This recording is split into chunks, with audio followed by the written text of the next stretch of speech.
Hi friends, welcome back to my channel. ನಾನು ನಿಮ್ಮ Kannada Devika. So ನಾನು ಇವಾಗ ಬ್ಲಾಗ್ ಸ್ಟಾರ್ಟ್ ಮಾಡ್ತಾ ಇದ್ದೀನಿ. ಇವತ್ತು ಬಂದು ಸಂಡೇ, ಸೊ ಸಂಡೇ ಸ್ಪೆಷಲ್ ಮಾಡ್ತಾ ಇದ್ದೀನಿ. ಸೊ ನಾನು ನಿಮಗೆ ನಮ್ಮನೆ ಮಟನ್ ಸಾಂಬಾರು ಹೇಗೆ ಮಾಡ್ತೀವಿ, ಹಾಗೆಯೇ ಚಿಕನ್ ಚಾಪೀಸ್ ಕಬಾಬ್ ತೋರ್ಸೋಣ ಅಂದ್ಕೊಂಡಿದ್ದೀನಿ. ಸೊ ಇವತ್ತಿನ ಸಂಡೇ ಸ್ಪೆಷಲ್ ಅಡುಗೆನ ನಾನು ನಿಮ್ಮ ಜೊತೆನೂ ಶೇರ್ ಮಾಡ್ಕೊಳ್ಳೋಣ ಅಂದ್ಕೊಂಡಿದ್ದೀನಿ. ಸೊ ಬನ್ನಿ ಫಸ್ಟ್ ನಾನು ಮಟನ್ ಸಾಂಬಾರು ಮಾಡೋದಕ್ಕೆ ರೆಡಿ ಮಾಡ್ತೀನಿ. ಸೊ ಮಟನ್ ಸಾಂಬಾರು ಮಾಡೋದಕ್ಕೆ ನಾನು ನಮ್ಮನೇಲಿ ಹೇಗೆ ಸಿಂಪಲ್ ಆಗಿ ಮಟನ್ ಸಾಂಬಾರು ಮಾಡ್ತೀನಿ ಅನ್ನೋದನ್ನು ನಾನು ನನ್ನ ಜೊತೆ ಶೇರ್ ಮಾಡ್ಕೊತೀನಿ. ಸೊ ಬನ್ನಿ ಸ್ಟಾರ್ಟ್ ಮಾಡೋಣ ವಿಡಿಯೋನ. ಹಾಗೆ ವಿಡಿಯೋ ಯಾರಾದರೂ ಫಸ್ಟ್ ಟೈಮ್ ನೋಡ್ತಾರೆ ಪ್ಲೀಸ್ ಸಬ್ಸ್ಕ್ರೈಬ್ ಮಾಡ್ಕೊಂಡು ವಿಡಿಯೋ ನೋಡಿ ಅಂತ ಕೇಳ್ಕೊತೀನಿ. ಹಾಗೆ ಇನ್ನೂ ಯಾರೆಲ್ಲ ನನ್ನ ಚಾನಲ್ಗೆ ಸಬ್ಸ್ಕ್ರೈಬ್ ಮಾಡ್ಕೊಂಡಿಲ್ಲ ಪ್ಲೀಸ್ ಬೇಗ ಹೋಗಿ ಸಬ್ಸ್ಕ್ರೈಬ್ ಮಾಡ್ಕೊಳ್ಳಿ. ಪಕ್ಕದಲ್ಲಿ ಬೆಲ್ ಬಟನ್ನ ಪ್ರೆಸ್ ಮಾಡಿದ್ರೆ ನಾನು ಯಾವುದೇ ಹೊಸ ವಿಡಿಯೋಕ್ಕೆ ನೋಟಿಫಿಕೇಶನ್ ಬರುತ್ತೆ. ಸೊ ನೀವು ಅವಾಗಲೇ ಆ ವಿಡಿಯೋನ ನೋಡಿ ನಿಮ್ಮ ಅನಿಸಿಕೆ ಅಭಿಪ್ರಾಯನ ನನ್ನ ಜೊತೆ ಹಂಚ್ಕೋಬೋದು. ಓಕೆನಾ? ಸೊ ಬನ್ನಿ ವಿಡಿಯೋ ಸ್ಟಾರ್ಟ್ ಮಾಡೋಣ. ಸೊ ಫಸ್ಟ್ ನಾನು ಕುಕ್ಕರ್ ಇಟ್ಕೊಂಡಿದ್ದೀನಿ.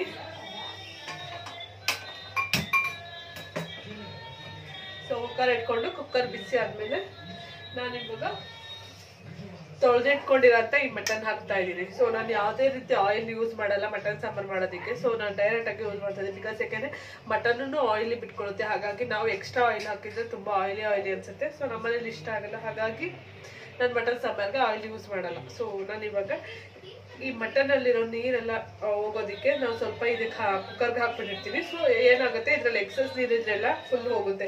ಇಲ್ಲ ಅಂದರೆ ಮಟನ್ ಸ್ಮೆಲ್ ಬರುತ್ತೆ. ಆ ನೀರು ಹೋಗಿಲ್ಲ ಅಂದರೆ ಮಟನ್ ಒಂಥರ ಸ್ಮೆಲ್ ಬರ್ತಾ ಇರುತ್ತೆ, ತಿನ್ನೋಕ್ಕೆ ಇಷ್ಟ ಆಗಲ್ಲ. ಸೊ ಹಾಗಾಗಿ ನೀರೆಲ್ಲ ಹೋಗೋದಕ್ಕೆ ನಾನು ಈ ಥರ ಮಾಡ್ತೀನಿ. ಸೊ ಇದೆಲ್ಲ ಲೈಕ್ ನೀರೆಲ್ಲ ಸಿಯೋ ಅಷ್ಟರಲ್ಲಿ ನಾನು ಮಟನ್ ಸಾಂಬಾರಿಗೆ ಮಸಾಲ ರುಬ್ಕೊತೀನಿ, ಏನೇನು ಹಾಕ್ಕೊತೀನಿ ಅನ್ನೋದನ್ನು ನಾನು ನಿಮ್ಮ ಜೊತೆ ಶೇರ್ ಮಾಡ್ಕೊತೀನಿ.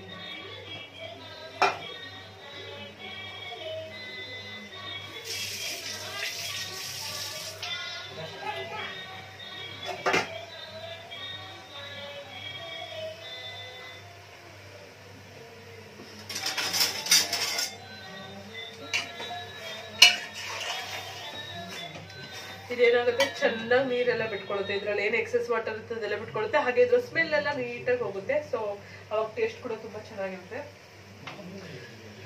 ಸೊ ನಾನು ಇವಾಗ ಮಸಾಲೆ ರುಬ್ಕೊಳ್ಳೋದಕ್ಕೆ ಆನಿಯನ್ ಮತ್ತು ಬೆಳ್ಳುಳ್ಳಿ, ಒಣಮೆಣಸಿನ್ಕಾಯಿ ಯೂಸ್ ಮಾಡ್ತೀನಿ. ಒಂದೇ ಒಂಚೂರು ಚಕ್ಕೆ, ಒಂದು ಸ್ವಲ್ಪ ಲವಂಗ, ಒಂದೇ ಒಂಚೂರು ಕೊತ್ತಂಬರಿ ಸೊಪ್ಪು, ಹಾಗೇನೆ ಶುಂಠಿನ. ಸೊ ಇದನ್ನ ನಾನು ಫ್ರೈ ಮಾಡ್ಕೊತೀನಿ ಇವಾಗ.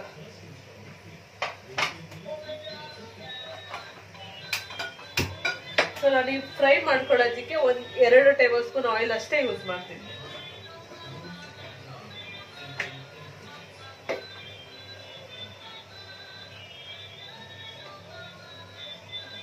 ಸೊ ನೀವೇ ನೋಡ್ತಾ ಇರ್ಬೋದು ಎಷ್ಟು ಆಯಿಲ್ ಕಮ್ಮಿ ಯೂಸ್ ಮಾಡ್ತಿದ್ದೀನಿ ಅಂತ.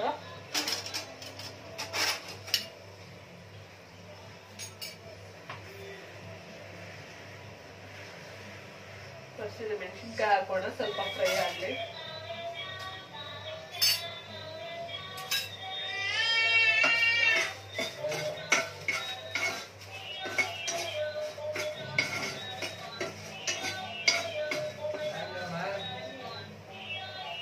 ಹಾಗೆ ಈರುಳ್ಳಿ, ಬೆಳ್ಳುಳ್ಳಿ,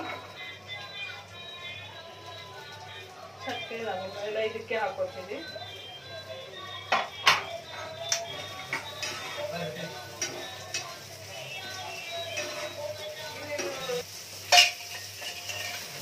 ಸೊ ಇವಾಗ ನೋಡ್ತಾ ಇರ್ಬೋದು ಎಲ್ಲ ನೀರು ಬಿಡ್ತಾ ಇದೆ. ಸೊ ಅದೇನು ಎಕ್ಸಸ್ ವಾಟರ್ ಇದೆ ಅದೆಲ್ಲ ಬಿಡ್ತಾ ಇರುತ್ತೆ. ಇನ್ನ ಫುಲ್ ಇದ್ರೆ ಫುಲ್ ಬರುತ್ತೆ ನೀರು. ಸೊ ಅದೆಲ್ಲ ಡ್ರೈ ಆಗೋ ತನಕ ಬಿಡ್ತೀನಿ.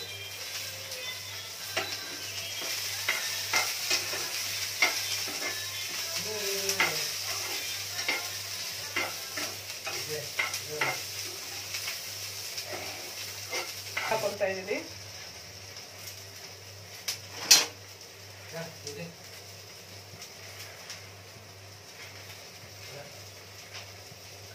ನೋಡ್ತಾ ಇರ್ಬೋದು ನಾನು ಇದರಲ್ಲಿ 2 ಟೇಬಲ್ ಸ್ಪೂನ್ ಅಷ್ಟು ಧನಿಯಾ ಪುಡಿ ಹಾಕೊಳ್ತಾ ಇದ್ದೀನಿ.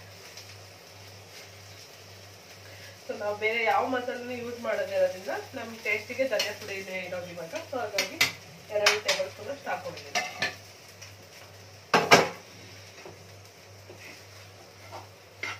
ಸೊ ಈ ಥರ ಫ್ರೈ ಮಾಡ್ಕೊಳ್ಳೋದ್ರಿಂದ ಹಸಿ ವಾಸನೆ ಎಲ್ಲ ಹೋಗಿ ತುಂಬ ಚೆನ್ನಾಗಿ ಬರುತ್ತೆ ಮಸಾಲೂ ಕೂಡ.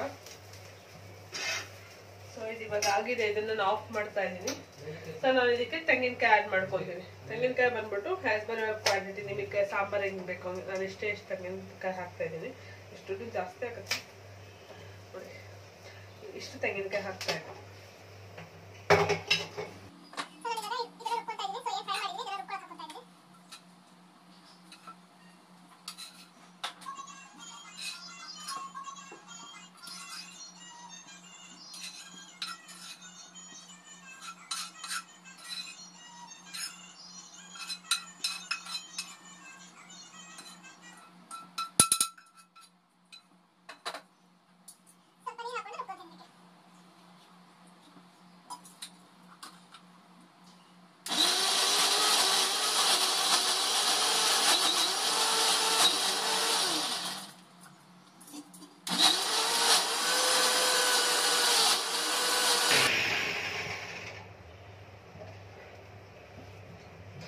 ಮಸಾಲ ರೆಡಿ ಆಗಿದೆ.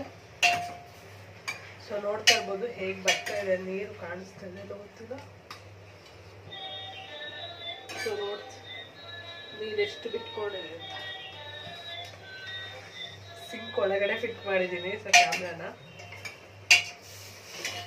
ಸೊ ಇವಾಗ ನಾನು ಇದಕ್ಕೆ ಉಪ್ಪು ಹಾಕೊಂತೀನಿ. ಸೊ ಇದಕ್ಕೆ ಉಪ್ಪು ಹಾಕೊಂಡ್ರೆ ನೀಟಾಗಿ, ಸೊ ನಾನು ಡೈರೆಕ್ಟಾಗಿ ಇದಕ್ಕೆ ಹಾಕೊಂತೀನಿ, ಮತ್ತೆ ಸಾಂಬಾರು ಹಾಕೋಕೆ ಹೋಗಲ್ಲ. ಸೊ ಸಾಂಬಾರೆಲ್ಲ ಮಾಡಿ ಆದ್ಮೇಲೆ ಟೇಸ್ಟ್ ಕಮ್ಮಿ ಆಗಿದ್ರೆ ಹಾಕೊಂತೀನಿ. ಸೊ ಡೈರೆಕ್ಟಾಗಿ ಮಟನ್ಗೆ ಉಪ್ಪು ಹಾಕೊತೀನಿ.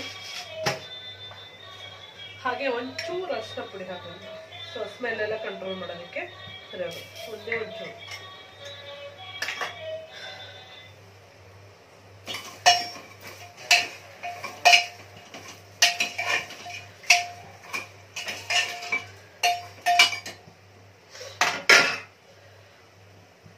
ಹಾಗೆ ಇದಕ್ಕೇನೆ ಇನ್ನೊಂದು ಸ್ವಲ್ಪ ಧನಿಯಾ ಪುಡಿ ಹಾಕೊಂತೀನಿ. ಒಂದು ಅರ್ಧ ಸ್ಪೂನ್ ಅಷ್ಟು ಹಾಕೊಂತೀನಿ. ಯಾಕೆಂದ್ರೆ ಚೆನ್ನಾಗಿ ಮಟನ್ಗೆಲ್ಲ ಹಿಡಿಯುತ್ತೆ, ಹಾಗಾಗಿ ಇದಕ್ಕೊಂದು ಅರ್ಧ ಸ್ಪೂನ್ ಹಾಕೊಂತೀನಿ.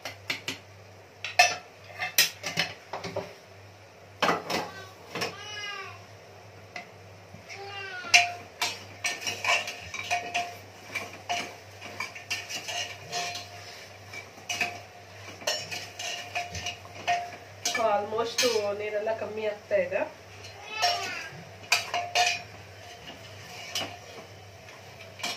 ಹಾಗೆ ರುದ್ದಿನ ಅವರಪ್ಪ ನೋಡ್ಕೊಂತ ಇದ್ದಾರೆ. ಎದ್ದೋಳಿ ಗಾಡಿ ರೆಡಿ ಮಾಡಿಕೊಟ್ಟು ಆಟ ಆಡಿಸ್ತಾ ಇದ್ದಾರೆ ಆಚೆ. ಇಲ್ಲ ಅಂದ್ರೆ ಅವರು ಹೆಲ್ಪ್ ಮಾಡಿಕೊಟ್ಟಿರ್ತಿದ್ರು. ಸೊ ಒಬ್ರು ಮಗು ಇಟ್ಕೊಂಡ್ರೆ ಒಬ್ರು ಅಡುಗೆ ಕೆಲಸ, ಯಾವ ಕೆಲಸ ಅಂದ್ರೆ ಒಬ್ರು ಮಾಡ್ಕೊಂಡು. ಏನಪ್ಪ ಪಪ್ಪ ಕ್ಯೂಟಿ ಸ್ನಾನ ಮಾಡಕ್ಕೆ ಹೋಗಿದ್ದಾರೆ. ಸ್ನಾನ ಮಾಡ್ಕೊಂಡು ಬಂದು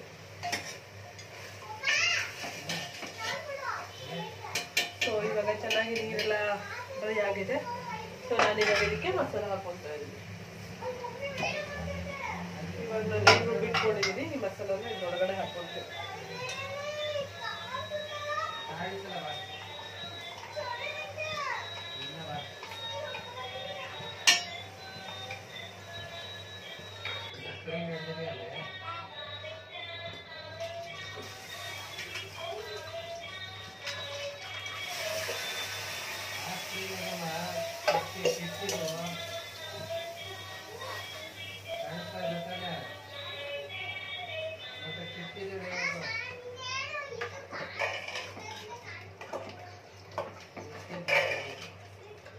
ಸೊ ಸಾಂಬಾರು ರೆಡಿ ಮಾಡಾಯಿತು, ಎಲ್ಲ ಕರೆಕ್ಟಾಗಿದೆ. ಸೊ ಇವಾಗ ಇದನ್ನು ಸೊ ಮಟನ್ ಹೇಗಿದೆ ಅಂತ ಅದ್ರ ಮೇಲೆ ಡಿಪೆಂಡ್ ಆಗುತ್ತೆ. ಸೊ ನಾನಿವಾಗ 3 ವಿಷಲ್ ಕೂಗಿಸ್ಬಿಟ್ಟು ಮತ್ತೆ ಪಾತ್ರೆಲಿ ಬೇಯಿಸ್ತೀನಿ. ಯಾಕೆಂದರೆ ಪಾತ್ರೆಲಿ ಮಾಡಿದ್ರೆ ತುಂಬ ಟೇಸ್ಟ್ ಬರುತ್ತೆ. ಸೊ ಕುಕ್ಕರಲ್ಲಿ ಜಸ್ಟ್ ಇದು ಬೇಯಲ್ವಲ್ಲ ಅಂತ ಅಷ್ಟೇ ಇದರಲ್ಲಿ ಒಂದು 3 ವಿಷಲ್ ಕೂಗಿಸ್ಕೊಂಡು ಮತ್ತೆ ನಾನು ಪಾತ್ರೆಲಿ ಬೇಯಿಸ್ಕೊಳ್ತೀನಿ.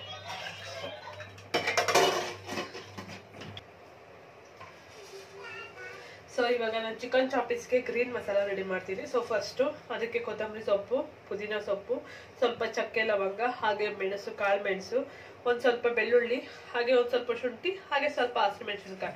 ಸೊ ನಾನಿವಾಗ ಮಾಡ್ತಾ ಇರೋದು ಆಲ್ಮೋಸ್ಟ್ ಒಂದು 3/4 kg ಅಷ್ಟು ಮಾಡ್ತಿದ್ದೀನಿ. ಹಾಗಾಗಿ ಇಷ್ಟನ್ನ ರೆಡಿ ಮಾಡ್ಕೊಂಡಿದ್ದೀನಿ. ಸೊ ನೀವು ಎಷ್ಟು ಮಾಡ್ತೀರಾ ಅದ್ರ ಮೇಲೆ ನಿಮಗೆ ಖಾರ ಎಷ್ಟು ಬೇಕು. ಒಬ್ಬೊಬ್ರು ಖಾರ ಜಾಸ್ತಿ ತಿಂತಾರೆ, ಒಬ್ಬೊಬ್ರು ಖಾರ ಕಮ್ಮಿ ತಿಂತಾರೆ. ಸೊ ಮಟನ್ ಅಂತೀನಲ್ಲ, ಸೊ ಹನಿ ಮಟನ್ ತಿನ್ನೋದು, ಹಾಗಾಗಿ ಅವರಿಗೆ ಏನು ಬೇಕು ಆ ಥರ ಮಾಡ್ಕೊಡ್ತೀನಿ. ಚಿಕನ್ ನನಗೆ ಸ್ವಲ್ಪ ಸ್ಪೈಸಿ ಆಗಿರಬೇಕು, ನಾನು ಸ್ಪೈಸಿ ಜಾಸ್ತಿ ಇಷ್ಟಪಡ್ತೀನಿ. ಹಾಗಾಗಿ ನನಗೆ ಯಾವ ಥರ ಬೇಕು ಆ ಥರ ಮಾಡ್ಕೊಡ್ತೀನಿ. ಚಿಕನ್ ಚಾಪಿಸ್ಗೆ ರೆಡಿ ಮಾಡ್ಕೊಳ್ತಾ ಇದ್ದೀನಿ.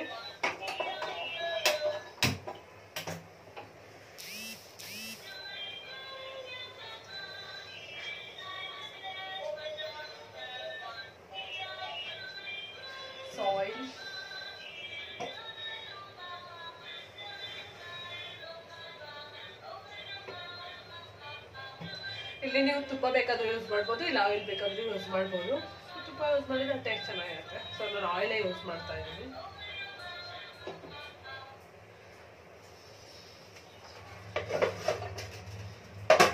ಒಂದು ಈರುಳ್ಳಿ ಕಟ್ ಮಾಡ್ಕೊಂಡಿದ್ದೀನಿ, ಅದನ್ನ ಹಾಕೊಳ್ತಾ ಇದ್ದೀನಿ.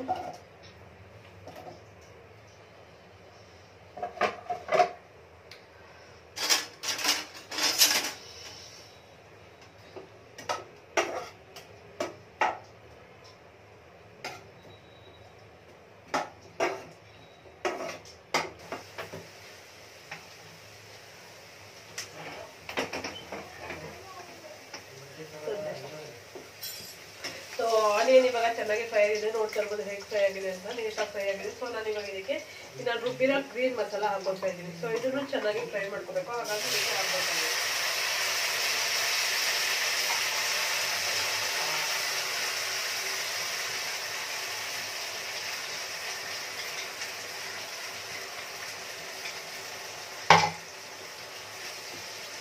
ಈ ಮಸಾಲ ಹಸಿ ವಾಸನೆ ಹೋಗೋ ತನಕ ನೀಟಾಗಿ ಫ್ರೈ ಮಾಡ್ಕೊಳ್ಳಿ. ನೀವು ಮಸಾಲಾನ ಎಷ್ಟು ಫ್ರೈ ಮಾಡ್ತೀರೋ ಅಷ್ಟು ಚೆನ್ನಾಗಿ ನಿಮಗೆ ಚಿಕನ್ ಬರುತ್ತೆ. ಏನು ಚಿಕನ್ ಚಾಪ್ಸ್ ಮಾಡ್ತಾ ಇದ್ದೀವಿ ಅದ್ರದ್ದು ತುಂಬ ಚೆನ್ನಾಗಿ ಬರುತ್ತೆ. ಮಸಾಲ ನೀಟಾಗಿ ಫ್ರೈ ಆಗಬೇಕು.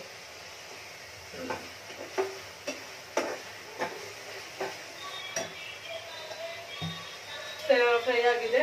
ನಾನು ಇವಾಗ ತೊಳೆದಿಟ್ಕೊಂಡಿರೋಂಥ ಚಿಕನ್ ಹಾಕ್ಕೊಳ್ತಾ ಇದ್ದೀನಿ.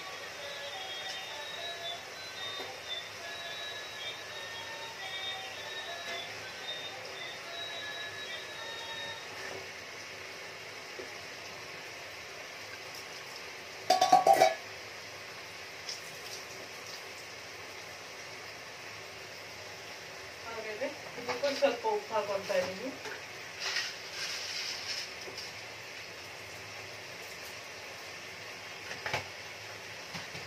ಅರಿಶಿನ ಪುಡಿ ಸ್ವಲ್ಪ,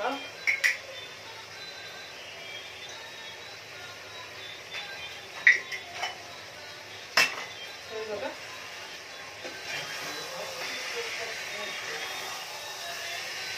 ನೀಟಾಗಿ ಮಿಕ್ಸ್ ಮಾಡ್ಕೊಳ್ಳೋಣ. ಸೊ ನಾನು ಇವಾಗ ಇದು ಚೆನ್ನಾಗಿ ನೀರೆಲ್ಲ ಬಿಟ್ಕೊಂಡು ಚೆನ್ನಾಗಿ ಫ್ರೈ ಆಗಲಿ. ಸೊ ನಾನು ಇದರಲ್ಲೇ ಇವಾಗ ಫ್ರೈ ಮಾಡ್ತಾ ಇದ್ದೀನಿ. ಅದು ನೀರಲ್ಲಿ ಮುಚ್ಚಿ ಅದು ನೀಟಾಗಿ ಸ್ವಲ್ಪ ಫ್ರೈ ಆಗಲಿ. ನಾನು ಸ್ವಲ್ಪ ಚಿಕನ್ ಎಲ್ಲ ಬೆಂದ್ಮೇಲೆ ಮತ್ತೆ ಒಂದು ಮಸಾಲ ರುಬ್ಬೇಕು ಅದಕ್ಕೆ. ಸೊ ತೆಂಗಿನಕಾಯಿ ಮತ್ತೆ ಸ್ವಲ್ಪ ಗಸಗಸೆ ಹಾಗೆ ಸ್ವಲ್ಪ ಏನದು ಒಂದೊಂದು ಹೆಸರೇ ಬರಲ್ಲ, ಕಡಲೆಪಪ್ಪು. ಸೊ ಸ್ವಲ್ಪ ತೆಂಗಿನಕಾಯಿ ಹಾಗೆ ಸ್ವಲ್ಪ ಗಸಗಸೆ ಹಾಗೆ ಸ್ವಲ್ಪ ಕಡಲೆಪಪ್ಪು ಹಾಕಿ ರುಬ್ಬಿ ಮತ್ತೆ ಹಾಕ್ತೀನಿ. ಅದು ಚಿಕನ್ ಸ್ವಲ್ಪ ಬೇಯಬೇಕು. ಸೊ ಮುಂಚೆ ಹಾಕಿದ್ರೆ ಗಟ್ಟಿ ಗಟ್ಟಿ ಅನ್ಸುತ್ತೆ. ಚಿಕನ್ ಬೆಂದಾದ್ಮೇಲೆ ಸೊ ನಾನು ಆ ಮಸಾಲೆನ ಅದಕ್ಕೆ ಹಾಕ್ತೀನಿ. ಸೊ ಅದಕ್ಕೆ ಚಿಕನ್ ಸ್ಟಫ್ಸ್ ರೆಡಿ ಆಗುತ್ತೆ. ಸೊ ಇದು ವಿಷಲ್ ಹೋಗ್ಲಿ. ವಿಷಲ್ ಹೋಗೋದಕ್ಕೆ ರೈಸ್ ಕೂಡ ರೆಡಿ ಆಗುತ್ತೆ. ಸೊ ರೈಸ್ ನಾನು ಈ ಕಡೆನೇ ಇಟ್ಬಿಡ್ತೀನಿ.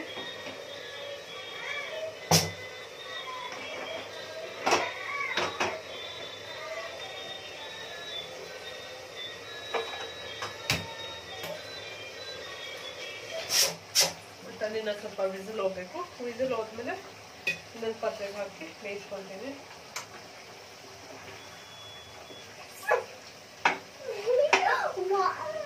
ಸೊ ಇಷ್ಟು ಬೆಂದಿದೆ. ನಾನಿವಾಗ ರುಬ್ಬಿರ ಅಂತ ಮಸಾಲಾನ ಹಾಕೋತಾ ಇದ್ದೀನಿ. ರುಬ್ಬಿರ ಅಂತ ಮಸಾಲ ಅಂದ್ರೆ ನಾನು ಇದಕ್ಕೆ ತೆಂಗಿನಕಾಯಿ ಮತ್ತೆ ಗಸಗಸೆ ಹಾಗೆ ಏನ್ ಹೇಳಿದೆ ಕಡಲೆಪಪ್ಪು ಹಾಕಿ ರುಬ್ಕೊಂಡಿರೋದು ಇದನ್ನ ಹಾಕ್ತಾ ಇದ್ದೀನಿ. ಇವಾಗ ಮಟನ್ ಬೆಂದಿದೆ. ಚಿಕನ್ ಬೆಂದಾದ್ಮೇಲೆ ನಾನು ಇದನ್ನ ಹಾಕ್ತಾ ಇದ್ದೀನಿ.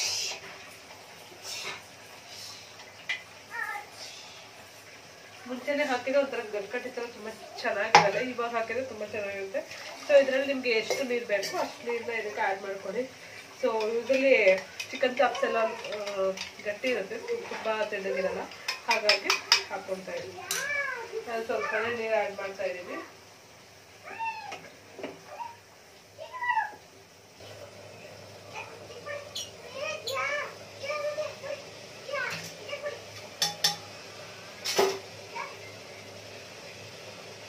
ಸೊ ಫೈನಲಿ ಇವಾಗ ಕೊತ್ತಂಬರಿ ಸೊಪ್ಪು ಹಾಕ್ತಾ ಇದ್ದೀನಿ.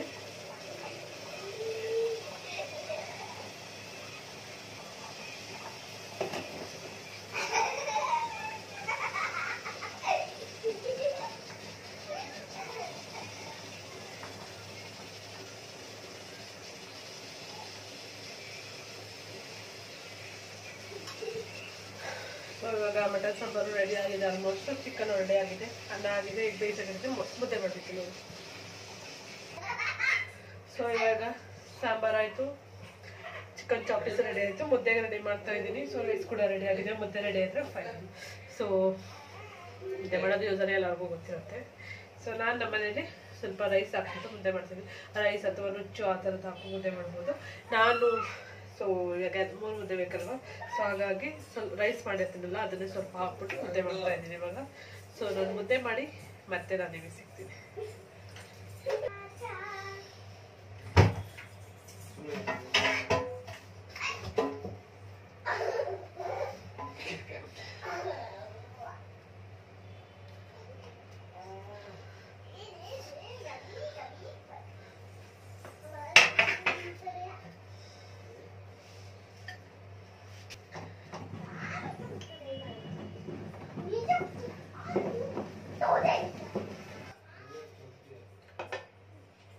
ಒಂದು 5 ಮಿನಿಟ್ಸು ಸಿಮ್ ಮಾಡಿಬಿಟ್ಟು ಅದರಲ್ಲೇ ಬೇಯಿಸ್ತೀನಿ. ಸೊ ಸಣ್ಣ ಇಟ್ಬಿಟ್ಟು ಸಣ್ಣ ಉರಿಯಲ್ಲೇ ಬೇಯಿಸಿದ್ರೆ ನೀಟಾಗಿ ಬೇಯುತ್ತೆ, ಹಾಗಾಗಿ ಇಟ್ಟಿದ್ದೀನಿ.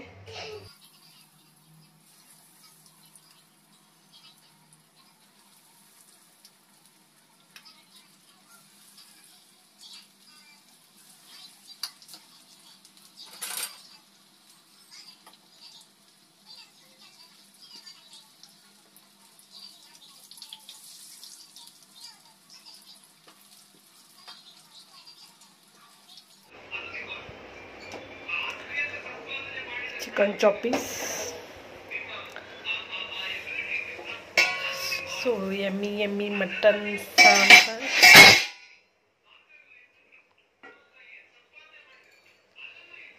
So mutton sambar.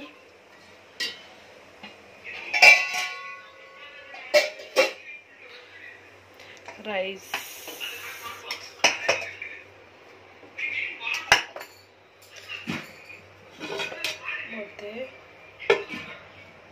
Sautekai, egg and kebab.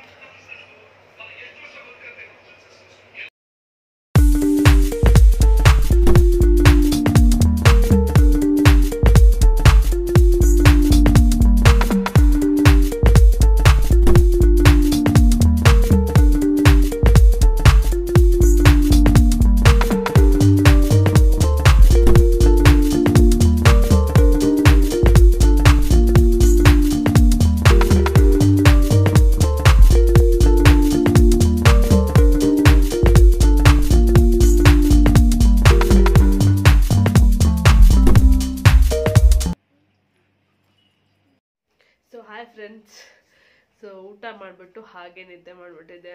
So ಇವಾಗ ಆಲ್ರೆಡಿ 6 o'clock ಆಗಿದೆ. ಇವಾಗ ಎದ್ವು, ಎಲ್ಲರೂ ಊಟ ಮಾಡಿಬಿಟ್ಟು ಎಲ್ಲರೂ ಫುಲ್ ಮಲ್ಕೊಂಡ್ಬಿಟ್ಟಿದ್ವು. ಸೊ ನಾನ್ ವೆಜ್ ತಿಂದು ಸ್ವಲ್ಪ ಹೆವಿ ಅನ್ನಿಸ್ತು, ಹಾಗಾಗಿ ನಿದ್ದೆ ಮಾಡಿಬಿಟ್ಟಿದ್ವು. ಜಸ್ಟ್ ಇವಾಗಿದ್ದೆ, ಹಾಗೆಯೇ ವೀಡಿಯೋನ ಎಂಡ್ ಮಾಡೋಣ ಅಂದ್ಕೊಂಡು ಇವಾಗ ವೀಡಿಯೋ ಸ್ಟಾರ್ಟ್ ಮಾಡಿದ್ದೀನಿ ಫ್ರೆಂಡ್ಸ್. ಸೊ ಇವಾಗ ನೋಡಿದ್ರಲ್ವ, ಇವತ್ತು ನಾನ್ ವೆಜ್ ರೆಸಿಪಿ ಮಾಡಿದ್ರೆ ನಿಮ್ಗೆ ಇಷ್ಟ ಆಗಿದೆ ಅನ್ಕೊತೀನಿ.